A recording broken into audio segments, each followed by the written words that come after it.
Di video ini, kami akan menjelaskan tentang masalah-masalah dan pencegahan dalam kebiasaan makan atau food habit di wilayah pesisir.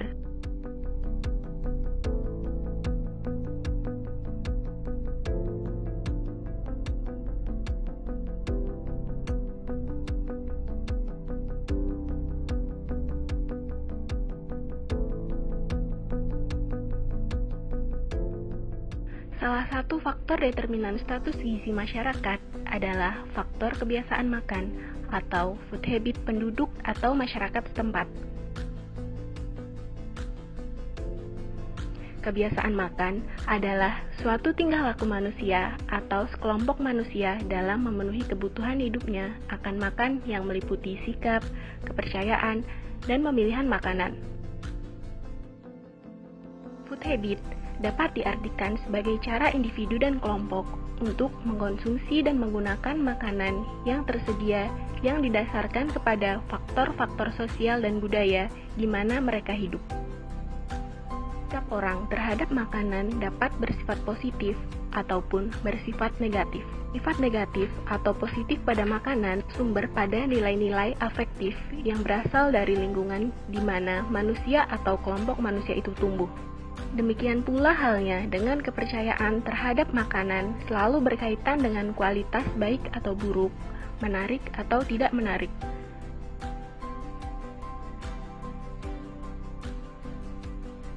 Nah, terdapat faktor-faktor yang mempengaruhi pola konsumsi, di antaranya adalah perbedaan etnis, tingkat sosial ekonomi dan mata pencaharian, geografi, iklim, agama dan kepercayaan, tingkat kemajuan teknologi, dan lingkungan. Pola konsumsi masyarakat yang dipengaruhi oleh lingkungan dapat menyebabkan masyarakat pesisir cenderung mengkonsumsi hanya hasil laut yang menyebabkan ketidakseimbangan gizi.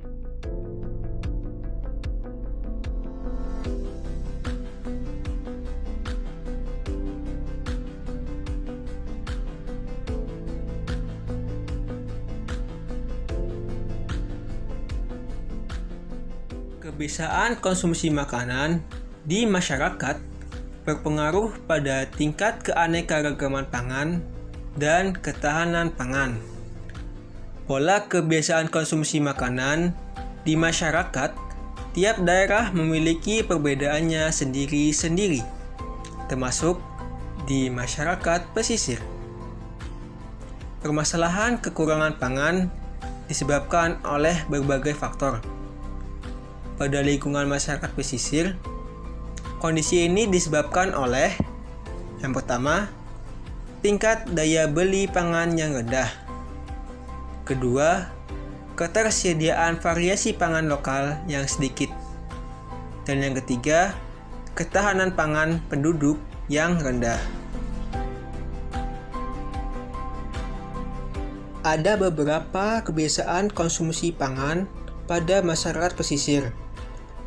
Seperti yang pertama, nasi sebagai makanan pokok. Mayoritas masyarakat pesisir mengkonsumsi nasi sebagai makanan pokok mereka. Selain nasi, sebagian kecil dari mereka mengkonsumsi singkong sebagai makanan pokok pengganti nasi.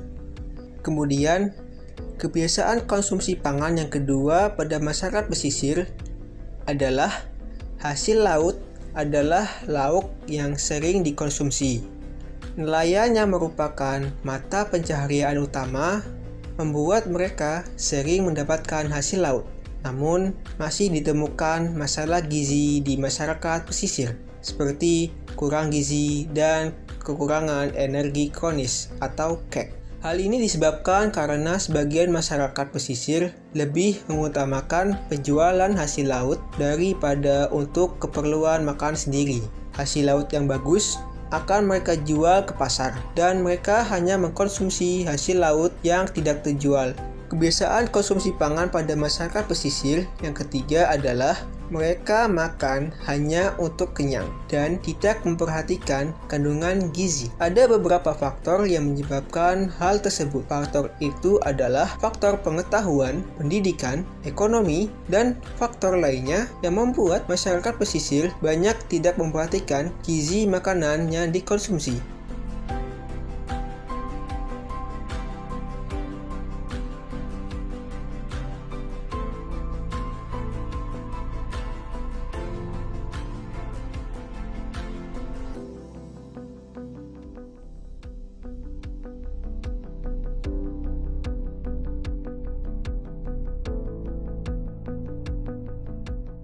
Mayoritas masyarakat pesisir yang berpendidikan rendah dan juga berpenghasilan rendah menyebabkan tingkat kesadaran untuk mengkonsumsi pangan yang bergizi dan sehat sangatlah rendah. Masyarakat di daerah pesisir kurang memahami tentang gizi pada suatu makanan. Mereka mengkonsumsi suatu makanan hanya untuk menghilangkan rasa lapar, tidak peduli apakah pada makanan yang dikonsumsi sudah memenuhi gizi seimbang atau belum.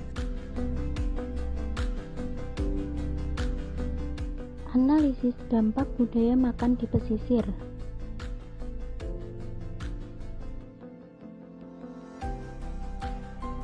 Yang pertama adalah kurang gizi. Gizi buruk merupakan status kondisi seseorang yang kekurangan nutrisi atau nutrisinya di bawah rata-rata. Hal ini disebabkan kekurangan bahan-bahan nutrisi seperti protein, karbohidrat, lemak, dan vitamin yang dibutuhkan oleh tubuh. Balita usia 12-59 bulan merupakan kelompok umur yang rawan terhadap gangguan kesehatan dan gizi. Pada usia ini, kebutuhan mereka meningkat, sedangkan mereka tidak bisa meminta dan mencari makan sendiri. Dan seringkali pada usia ini tidak lagi diperhatikan dan pengurusannya diserahkan kepada orang lain, sehingga risiko gizi buruk akan semakin besar. Anak yang gizi buruk akan mengalami penurunan daya tahan tubuh, sehingga anak akan rentan terhadap penyakit infeksi. Anak yang mengalami gizi buruk juga beresiko mengalami stunting, yang mana stunting adalah kelainan yang tidak hanya mempengaruhi tinggi badan dan pertumbuhannya, tetapi anak yang mengalami stunting biasanya juga memiliki kecerdasan yang lebih rendah daripada anak yang normal.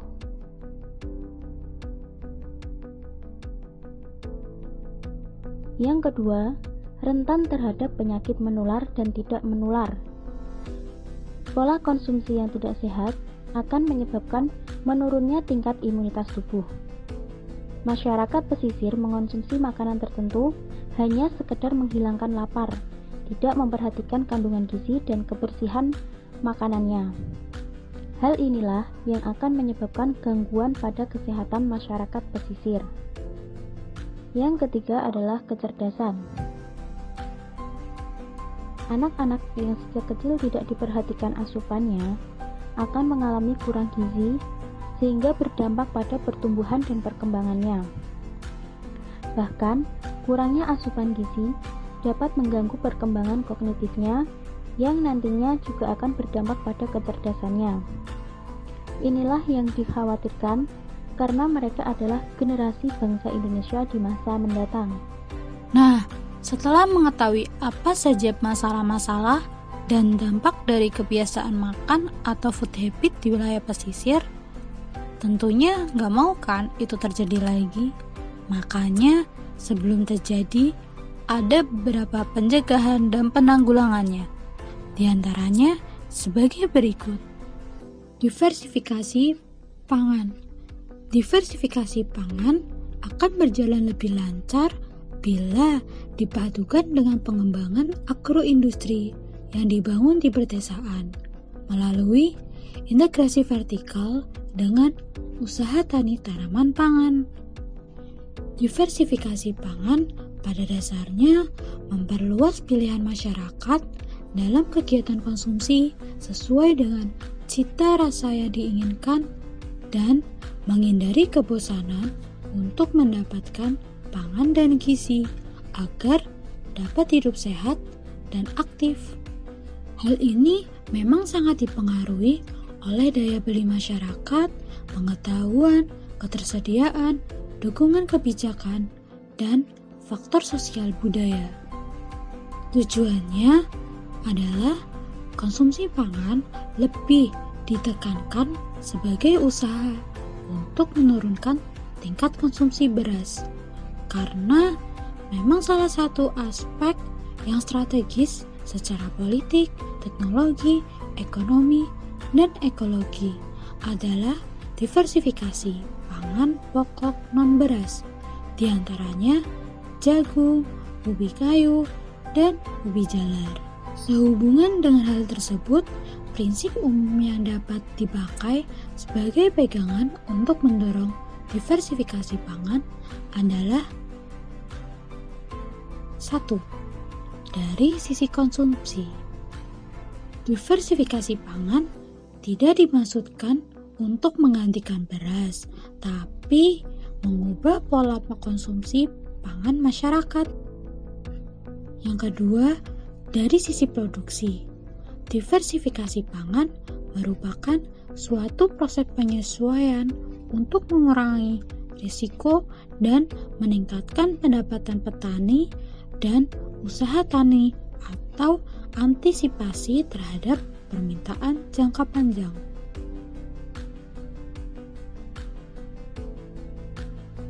Penanggulangan gizi buruk. Dalam penanggulangan gizi buruk, ada beberapa langkah yang dilakukan oleh berbagai tingkat administrasi, mulai dari pusat sampai dengan desa atau posyandu, untuk penanganan respon cepat gerakan penanggulangan gizi buruk menurut Departemen Kesehatan tahun 2008. Langkah-langkah yang dilakukan antara lain: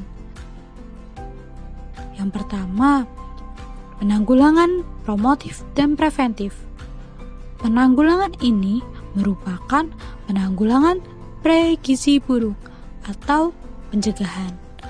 Pencegahan gizi buruk bisa dilakukan dengan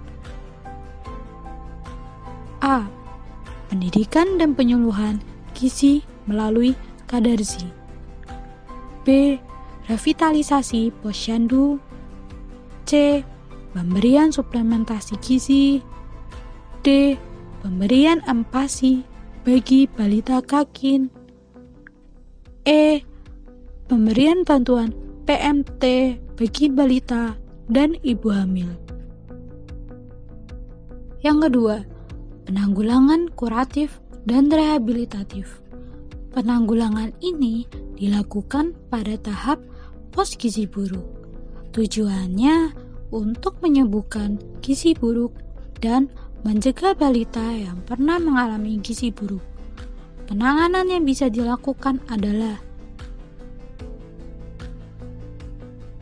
A. Penjaringan gizi buruk. Kegiatan penjaringan dilakukan secara aktif dan pasif. Penjaringan secara aktif dilakukan 2 bulan sekali atau 3 bulan sekali di semua posyandu yang ada di wilayah pesisir. Kegiatan ini dilakukan oleh petugas puskesmas dibantu oleh kader posyandu. Penjaringan secara pasif dilakukan pada saat pelayanan di puskesmas sehari-hari, serta laporan yang diberikan oleh kader. Kegiatan yang dilakukan dalam penjaringan tersebut antara lain menanyakan nama dan umur balita, menimbang berat badan, mengukur tinggi badan, mengukur lingkar kepala, kemampuan motorik kasar, dan kemampuan motorik halus. B. Perawatan balita gizi buruk. C. Pendampingan balita gizi buruk pasca perawatan.